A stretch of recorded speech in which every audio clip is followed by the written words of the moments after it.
Praise the lord. యేసుక్రీస్తు నామముపేట మీ అందరికీ శుభములు. చిన్న ప్రార్థన చేసుకొని దేవుడు ఒక వాక్యం విందాం. పరిశుద్ధుడైన దేవ, ప్రియ పరలోకపు తండ్రి, మీ బంగారు పాదములకు స్తోత్రం నాయన. గడిచిన కాలం అంతా నీ కృపలో భద్రపరుచుకొని ఈ దినము నీ వాక్యం వినడానికి నీవు మాకు ఇచ్చిన అవకాశాన్ని బట్టి నీకు వందనాలు. వినగలిగిన చెవులు, గ్రహించగలిగిన హృదయం, స్పందించగలిగిన జీవితం మాకు దయచేయమని యేసు నామమున ప్రార్థించి వేడుకొంచున్నాము తండ్రి. Amen, amen, amen. బాగున్నారండి? ఈరోజు పరిశుద్ధాత్మ దేవుడు మరి ఆస్తుల గురించి మాట్లాడుతూ ఉన్నారు. బంగారం గురించి, వస్త్రాల గురించి, వస్తువుల గురించి, మరి బ్యాంక్ బ్యాలెన్స్ గురించి మాట్లాడుతూ ఉన్నారు. మరి ఈ లోకంలో డబ్బు సంపాదించాలనే ఆశ చాలా మందికి ఉంటుందండి. సంపాదించటము, ఖర్చు పెట్టడము తప్పు కాదు. పరిశుద్ధ గ్రంథం ఎక్కడా కూడా సంపాదించొద్దు, ఖర్చు పెట్టుకోవద్దు అని ఎక్కడా చెప్పదండి. దయచేసి ఏ విధంగా కూడా మిస్టేక్ అవ్వద్దు. బైబిల్ చెప్తుంది సంపాదించుకో, కష్టపడి సంపాదించుకో, ఖర్చు పెట్టుకో. అయితే ఈరోజు ప్రత్యేకమైన అంశం ఏంటి అంటే మత్తయి సువార్త 6వ అధ్యాయం 19వ వచనంలో ఇక్కడ మాట్లాడుతున్న మాట ఏంటంటే, భూమి మీద మీరు ధనము కూర్చుకొనవద్దు అంటే పోగు చేసుకోవద్దని అర్థం. సంపాదించుకోవద్దని లేదు, లేదా ఖర్చు పెట్టొద్దన్నారు వద్దని లేదు, కానీ కూర్చుకోవద్దు అని అంటున్నాడు. అంటే పోగు చేసుకోవద్దు. ఎందుకు అంటున్నాడంటే ఇక్కడ చిమ్మటయు మరి తుప్పు పట్టిపోతుంది, అలాగే దొంగలు కన్నం వేసి దొంగతనం చేస్తారు అని బైబిల్ అక్కడ నేర్పిస్తుంది. ఆ రోజుల్లో మరి డబ్బు ఎక్కువగా ఉన్నప్పుడు మరి నాణ్యాలు కూడా, మరి కాయిన్స్ కూడా భూమిలో పెట్టేసరికి తుప్పు పట్టిపోతూ ఉన్నాయి. బంగారం అంతా కూడా భూమిలో తవ్వి పెట్టేసరికి అదంతా కూడా పాడైపోతూ ఉంది. చిమ్మటి పురుగులు తిరివేస్తున్నాయని బైబిల్ మనకి నేర్పిస్తుంది. ఈ కాలంలో జరుగుతుంది ఏంటంటే బ్యాంకులు వచ్చేసాయి, చాలా లాకర్లు వచ్చేసాయి, కానీ సైబర్ నేరగాళ్ళు భయంకరంగా మరి దోచుకుంటున్నారు. కొన్ని వేల కోట్ల రూపాయలు సైబర్ నేరగాళ్ళు దోచుకుంటున్నారని మరి స్టాటిస్టిక్స్లో, సర్వేలో తేలుతుందండి. కాబట్టి భూమి మీద మీరు కూర్చుకొనవద్దు అని బైబిల్ మనకి నేర్పిస్తుంది. ఎందుకు అంటే ఈ భూమి మీద సంపాదించిన ఇల్లు కావచ్చు, బంగారం కావచ్చు, వెండి కావచ్చు, ఆస్తులు కావచ్చు, ఏదైనా సరే ఈ భూమి మీదనే వదిలిపెట్టేసి వెళ్ళిపోవాలి. ఇది ఏది కూడా మనం తీసుకెళ్ళడానికి వీలు లేదు. గొప్ప వ్యక్తి అలెగ్జాండర్ ద గ్రేట్, ఆయన ఏం చేశాడంటే ఆయన యావత్ ప్రపంచాన్ని జయించాడు. ఆయన చనిపోవడానికి కారణం ఏంటంటే ఒక చిన్న పురుగు అతన్ని కాటేసింది, కరిచింది. దానికి ఆయనకి భయంకరమైన జబ్బు వచ్చి ఆయన చనిపోయే పరిస్థితికి వచ్చినప్పుడు ఆయన చెప్తున్న మాట ఏంటంటే అక్కడ ఉన్న వాళ్ళతోటి, నేను సమాధి చేసేటప్పుడు, నా పెట్టెలో పెట్టేటప్పుడు నా 2 చేతులు బయట పెట్టండి. అక్కడ ఉన్న వాళ్ళు అనుకున్నారంట చచ్చిపోయేటప్పుడు కూడా ఈయనకు ఆశ వదలలేదు అనుకున్నారంట. ఎందుకండి అని అడిగినప్పుడు ఆయన చెప్పాడంట, అలెగ్జాండర్ ది గ్రేట్ యావత్ ప్రపంచాన్ని సంపాదించి ఉట్టి చేతులతో వెళ్ళిపోతున్నాడు అని యావత్ ప్రపంచానికి తెలియాలి అని ఈరోజు నేర్పిస్తున్నాడు. అయితే ఇక్కడ మనం నేర్చుకోవాల్సిన విషయం ఏంటంటే భూమి మీద ధనము కూర్చుకోవద్దు, కానీ వెనువెంటనే 20వ వచనంలో మత్తయి 6లో అని ఏమంటాడంటే పరలోకములో ధనము కూర్చుకోండి అంటున్నాడు. పరలోకంలో ధనం కూర్చుకోవడానికి భూలోకంలో ఉన్న బ్యాంక్ బ్యాలెన్స్ ఏదైనా పనిచేస్తుందా? భూలోకంలో ఉన్న బంగారం, వెండితో పరలోకాన్ని కొనుక్కోవచ్చా? ఈ మధ్య కాలంలో అంతరిక్షంలో కూడా స్థలాలు కొనుక్కుంటున్నారంట. అంతరిక్షాల స్థలం వేరు, పరలోకంలో ధనం వేరండి బాబు.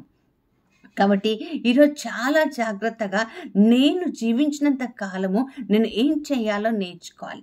బైబిల్ ఏం చెప్తుందంటే ప్రియులారా, భూమి మీద ఉన్నప్పుడే పరలోకంలో ఉన్న ధనాన్ని మనం కూర్చుకోవాలి. Store of the treasure in the heaven అని ఇంగ్లీష్లో ఉంటుందండి. అంటే పరలోకంలో నేను కూర్చుకోవడానికి మరి నాకు కావాల్సిన ప్రిన్సిపల్స్ ఏంటి, నేను పాటించాల్సిన నియమాలు ఏంటి, ఈరోజు నేర్చుకోవడానికి ప్రయత్నం చేద్దాం. ఎందుకంటే ఈ లోకం వదిలి మనం ఖచ్చితంగా పరలోకానికి వెళ్ళాల్సిన వాళ్ళమే. మరి అక్కడికి వెళ్ళడానికి నాకు కావాల్సిన ఒక ప్రిన్సిపల్స్, ఒక నియమాలు ఏంటి? ఈరోజు చూడండి, ఇవి నేర్చుకున్నప్పుడు దాని ప్రకారం మనం జీవించినట్లు జీవించినట్టయితే ఈ లోక యాత్ర ముగించుకున్నప్పుడు మనం ఖచ్చితంగా దేవుడి సన్నిధిలోకి ఆనందిస్తాం. బలా మంచి సేవకుడా, మంచి సేవకురాలా అని దేవుడు మనకు చెప్తాడు. అయితే భూలోకంలో ఆస్తులు సంపాదించే సమయంలో అధికంగా సంపాదిస్తుంటారు. ఎందుకంటే ప్రసంగి గ్రంథంలో ఒక మాట రాయబడి ఉంది ఏంటంటే, మనిషి సంపాదించే దాంట్లో తృప్తి లేదట. తృప్తి లేదు. There is no satisfaction. ఒక పాయింట్ ఉండదండి. ఇది అయిన తర్వాత ఇంకోటి, ఇంకొకటి అయిన తర్వాత ఇంకోటి, ఇంకోటి అయిన తర్వాత ఇంకోటి, ఇంకోటి అయిన తర్వాత ఇంకోటి, అలా సంపాదనలో అత్యాశకు వెళ్ళిపోయి ఒక విధంగా చెప్పాలంటే సంపాదన అనే వ్యసనంలోకి మనిషి వెళ్ళిపోతూ ఉంటాడు. అది దేవుణ్ణి చాలా దూరంగా చేస్తుంది.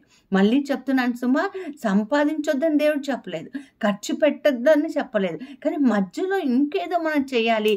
అప్పుడు పరలోకంలో మన నిధిని కాపాడుకుంటాం అన్నమాట. మరి ఈరోజు పరలోక నిధులు కాపాడుకోవడానికి నువ్వు నేను ఏం చేయాలో మనం నేర్చుకుందామా? మొదటిగా మనం చూసినట్లయితే మొదటి ప్రిన్సిపల్ ఏంటి? దేవుడికి నేను ఏం చెయ్యాలి అంటే గివింగ్ ప్రిన్సిపల్, అంటే ఇవ్వాలి. ఇచ్చుటలో పేదవాడికి బైబిల్ మనకు నేర్పిస్తున్న మాట అండి. పేదవాడికి నువ్వు ఇస్తే దేవుడికి అప్పిచ్చినట్టు అని బైబిల్ చెప్తుంది. ఖర్చు పెట్టుకో, తర్వాత సంపాదించుకో, ఖర్చు పెట్టుకో, మధ్యలో ఇవ్వటం నేర్చుకో. ధనవంతుడు లూకాస్వార్త 14లో మనం చూస్తామండి. లూకాస్వార్త 13లో మనం చూస్తాం, 15వ వచనం నుండి 21వ వచనం వరకు. ధనవంతుడు మరి భూమి మీద చాలా సమృద్ధిగా ఉన్నాడు. అతనుకున్న ఒక్కటి ఏంటంటే ఆలోచన ఏంటంటే, అయ్యా పంట చాలా పండేసింది, నాకు ఈ సంవత్సరం అంతా చాలా అధికంగా పంట వచ్చింది, మరి ఇంత పంటను నేను దాచిపెట్టుకోవాలి. ఏం చేయాలంటే ఉన్న స్టోర్ హౌసెస్ అంతా కూడా మళ్ళీ పగలగొట్టి కొత్తవి పెద్ద స్టోర్ హౌసెస్ చేసుకుంటాను. ధనమంతా పెట్టుకొని, సంపాదన అంతా పెట్టుకొని, పంటంతా పెట్టుకొని, కాలు మీద కాలేసుకొని, నా ప్రాణమా తిను తాగు సుఖించు అని నేను చెప్పుకుంటానని మనసులో అనుకున్నప్పుడు దేవుడు ఏమన్నాడో తెలుసా? ఎవరండి? మనుషులు కాదండి. దేవుడు ఏమన్నాడో తెలుసా? వెర్రివాడా, ఈ రాత్రికే నీ ప్రాణం నేను అడిగితే ఎక్కడికి వెళ్తావు? అందుకన్నాడు, నీ ధనం ఎక్కడుందో నీ హృదయం అక్కడ ఉంటుంది. కాబట్టి ఈరోజు ఇవ్వటంకి వెనకాడాడు ఈ యొక్క ధనవంతుడు, బాగా పంట పండిన వ్యక్తి. అందుకనే దేవుడు వెర్రివాడా అంటూ ఉన్నాడు. ఇంకొక సందర్భంలో మనం చూస్తాము, మార్కు సువార్త 10లో మనం చూస్తాము. మరి ధనవంతుడు పరలోక రాజ్యానికి వెళ్ళాలి అన్నప్పుడు ఒక మాట దేవుడు అంటున్నాడు, you lakh only one thing. ఒక్కటే నీకు కొద్దుగా ఉంది, నువ్వు వెళ్ళి నీకున్నదంతా అమ్మి పేదవాళ్ళకి ఇచ్చిరా, అంతటితో ఆగలేదు, పరలోకంలో నీకు ధనం ఉంది అంటున్నాడు. పరలోకంలో నీకు ధనం ఉంది అంటున్నాడు. బైబిల్ ఏం చెప్తుంటే ఆ వ్యక్తి విచారంగా వెళ్ళిపోయాడట. అంటే ఇవ్వటము ఇష్టం లేదు, అందుకనే పరలోక ధనాన్ని కూర్చుకోలేకపోతున్నాడు. ఈరోజు ప్రియులారా, మనం ఏది పరలోకానికి పంపిస్తామో దాన్ని బట్టే మనకి అక్కడ పెద్ద పెద్ద భవంతులు, మ్యాన్షన్స్ కట్టబడతాయండి. రండి, మీరు రండి, మీకోసం నివాస స్థలంలో ఏర్పాటు చేస్తానంటున్నాడు దేవుడు. కాబట్టి నేను ఏవి పరలోకానికి పంపిస్తున్నాను? పేదవాళ్ళకి సహాయం చేయడంలో నిరాకరించవద్దని బైబిల్ చెప్తుంది. రెండోదిగా చూస్తే భూ సంబంధమైన విషయం మీద మనసుంచుకోక పరలోక సంబంధమైన విషయం మీద మనసుంచుకోవాలి. చిమ్మట పురుగులు తుప్పి పట్టిపోతాయనే సత్యాన్ని మనం తెలుసుకోవాలి. అంతేకాకుండా దొంగల బారిన పడతాయనే సత్యాన్ని మనం తెలుసుకోవాలి. ఈ లోకంకి వచ్చినప్పుడు ఏమీ తీసుకురాలేదు, ఈ లోకాన్ని నుంచి వెళ్ళేటప్పుడు కూడా మనం ఏమీ తీసుకెళ్ళాము. కాబట్టి ప్రియులారా, ఈరోజు సత్యాన్ని మనం తెలుసుకోవడానికి ప్రయత్నం చేద్దాం. మూడవదిగా మనం చూస్తే మత్తయి సువార్త 6:24లో దేవునికి స్త్రీకి దాసులం కాలేము. అటు దేవుడి కన్నా ఉండాలా, ఇటు ప్రపంచానికి స్త్రీ కన్నా ఉండాలి. మరి ఈరోజు మరి ఒక ఆత్మ పరిశీలన చేసుకుందామా? దేనికి మనం దాసులమై ఉన్నాం? దేవునికా, స్త్రీకా? డబ్బు సంపాదించడంలో ధనాపేక్ష సర్వ అనర్థాలకి మూలమని బైబిల్ చెప్తుంది.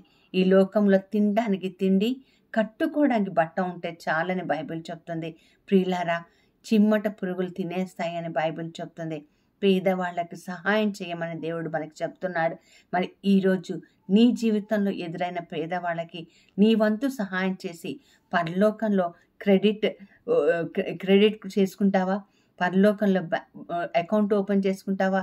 నువ్వు ఏది చేసినా పరలోకంలో డిపాజిట్ అవుతుంది. పరలోకంలో డిపాజిట్ అయ్యి ప్రభు అంటాడు, బలా మంచి సేవకురాలా, సేవకుడా నా దగ్గరికి రా. మరి అలాంటి కృప దేవుడు మనకు దయచేయాలని చిన్న ప్రార్థన చేసుకుందాం. పరిశుద్ధుడైన దేవ, ప్రియ పరలోకపు తండ్రి, అయ్యా మనసు ధరించదయ్యా, మనసు ఒప్పుకోదు అయ్యా ప్రభ, ఇతరులకు సహాయం చేయడానికి అస్సలు మనసు ఒప్పుకోదు ప్రభ. ఎంత డబ్బున్నా, ఎంత వస్తువులున్నా కూడా పాతవి అలా తుప్పు పట్టు ఇంట్లో ఉండిపోతాయి, కానీ వేరే వాళ్ళకి ఇవ్వాలంటే మేము మనసు ఒప్పుకోం కదా ప్రభ. ఈరోజు పరలోకంలో నిధిని ప్రభ కూర్చుకోమని చెప్తున్నావు తండ్రి నాయన ప్రభ. నీ వాక్యం అనుసరించి జీవించి అయ్యా నీ కృపలో మమ్మల్ని భద్రపరుచుకొని అయ్యా నిన్ను చేరే లోపల పరలోక నిధిని సొంతం చేసుకున్న కృపను దయచేయమని యేసు నామమున ప్రార్థించి వేడుకొంచున్నాము తండ్రి. Amen, amen, amen. God bless you all.